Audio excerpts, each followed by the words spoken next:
Welcome. This story is entitled Talk to Me by Avi.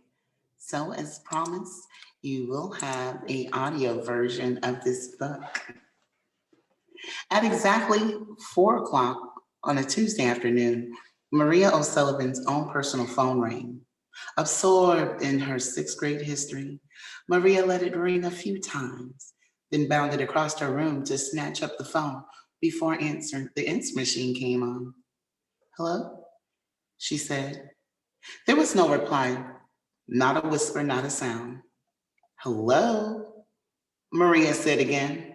For a second, she actually thought someone was on the other end listening, but the next moment there was a click and the other party, whoever it was, hung up. Only a little annoyed, Maria promptly put her phone down and returned to her desk. Briefly, she glanced at her clock on the phone. 1 minute after 4. Her mother would be back from work in an hour and her father would be home shortly after. She was glad.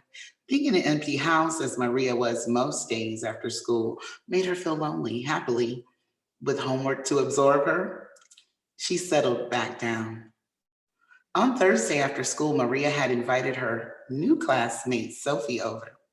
Sophie had not visited before. The two girls listened to the radio, chatted, gossip, looked through Sophie's bundle of teen magazines. There was a lot of giggling. At precisely 4 o'clock, the phone rang. Maria jumped for it. Hello? She said. There was no answer. Hello? There was still no reply. Maria hung up. I hate it, she said. When people get a wrong number and just say nothing. So rude. I know, Sophie said, gazing at the high cheekbones of a model in a magazine. Happens here a lot, Marie said. Maria's amused. It would be so cool to look like that, Sophie said as she pouted, imitating a blonde model female. Maria glanced at Sophie, then she said, my brother was blonde. Sophie bent over the magazine. My mother said I could come here, but only if I didn't talk about your brother. Maria flushed. How does she know about Brian? I don't know, Sophie said vaguely. I guess people are, people told her something. Maria said, why did your mother say you mustn't talk about him? Your brother was weird, wasn't he? Then giggling, Sophie added, I guess she thinks he might be a bad influence. Maria managed to say, but he's not here. Sophie shrugged. This guy is so cute. She was scrutinizing the picture of a young movie star. Maria knew she would not invite Sophie over again. That evening, close to 10 o'clock, Maria's mother was saying goodnight to her daughter when Maria asked, Mom, why do people call wrong numbers? Sarah O'Sullivan laughed. Sweetheart, they're called wrong numbers because people have made a mistake. They don't mean to do it. I suppose. How did you get along with that Sophie? She seemed very nice. Maria's face clouded. I don't like her. Maria, it's important you have friends. You have so few. She said her mother told her she wasn't allowed to talk to me about Brian. She's not the only one. Miss O'Sullivan sighed. Sometimes I think it would have been better if we moved. Then Brian wouldn't be able to find us. Mrs. O'Sullivan considered her daughter, then bent over and gave her a goodnight kiss. Maria wasn't fooled. Her talk about Brian had upset her mother. Why does no one want to talk about Brian? Maria asked. Her mother said nothing. You won't, Maria said. Maria, there's little to say. He's gone. Should I send Dad in to say goodnight?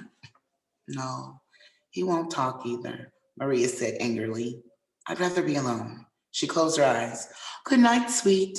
I love you. There was a sadness in Mrs. O'Sullivan's voice.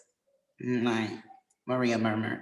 As Mrs. O'Sullivan left the room, she turned out the lights. A few moments later, Maria had stuck luminescent stars on the ceiling. For a short time after her lights were turned out at night, they glowed like soft green shimmer. Now, as she gazed at them, she regretted having said that she wanted to be alone. She hated being alone. It was when she was alone that she thought most about Brian. It was almost a year now since her older brother had left home. Maria never fully understood why he had gone. True, he had been having lots of fights with their parents, but mostly with their dad, about when to come home, drinking, not telling the truth, even stealing. Then suddenly, without warning, he had gone, disappeared. He was 16. When Maria thought about her brother, it made her heart ache. She kept wishing she knew where he was. At first, Maria had continued to ask her parents if they heard anything. They always said no. She was not sure she believed them. Lately, she realized she had begun to forget what Brian looked like. It gave her this panicky feeling. She dug up old photos of Brian and studied them, looking for clues. When she did think of him, she always thought about him in a particular way: jeans, yellow sneakers, and a bright red t shirt that revealed his new fire breathing dragon arm tattoo. That tattoo outraged her parents, but that was the way he looked for her last birthday party. More than anything, Maria wished she could talk to someone about Brian. If she talked to her dad, he cut her off by changing the subject.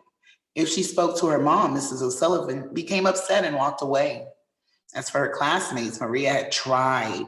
And as she tried with Sophia, people just did not want to talk about Brian.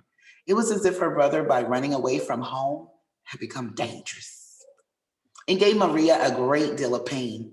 The pain only seemed to build. She would have given anything to share it with someone, anyone. Brian, Maria whispered to the fading stars as she drifted off to sleep. Talk to me. It was not until the following Monday that the call came again, precisely at 4.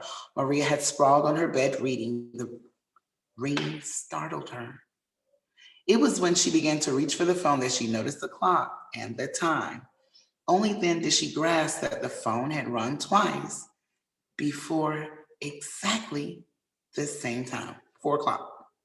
Suddenly, tense, she said, "Hello?" There was no answer. "Who are you?" Maria demanded. No sound or breathing or anything. She says, "I know you're there." The caller hung up. Maria cradled the phone in her hands for a while, trying to guess who it might be. After all, it was her own private line with its own listing. Whoever it was could be calling only her. She wondered who in school would play a prank like that. One of the boys, probably like Jeff. She liked Jeff. He was always into mischief. Then suddenly a new thought came to Maria. Maybe it's Brian. Her skin prickled at the notion. Brian? She whispered, almost as if trying a new word, no response. Slowly, Maria's hand shook a little and she hung up the phone. That's so dumb, she scolded herself. You just want it to be him. Maria made herself read her book. Later on, she didn't remember what she had read. She did remember the call. During the next few afternoons, when it was close to 4 o'clock, Maria hung around the phone. It did not ring. When Maria finally realized she was disappointed, she scolded herself. You're such a jerk. You think it might be Brian, she said to herself. It's not, he's gone. When after a few days passed and no further calls came, she made herself stay out of the house at 4. She went to the library or even to walk the dog. On Friday, she was home alone at precisely 4 o'clock. The phone rang. Maria gazed at the phone as it continued to ring. The answer machine would turn on after 4 rings. I shouldn't answer, she told herself. Maria counted the rings. 2, 3, 4. She snatched the phone. Hello? There was no answer. You keep calling at 4 o'clock, Maria snapped. Is this Jeff? There was no answer. I mean, who are you? Maria shouted with a sudden surge of anger. I'm going to tell the police, she cried and slammed the phone down. Maria sat on the edge of her bed, trembling. Stay tuned for part 2 of Talk to Me by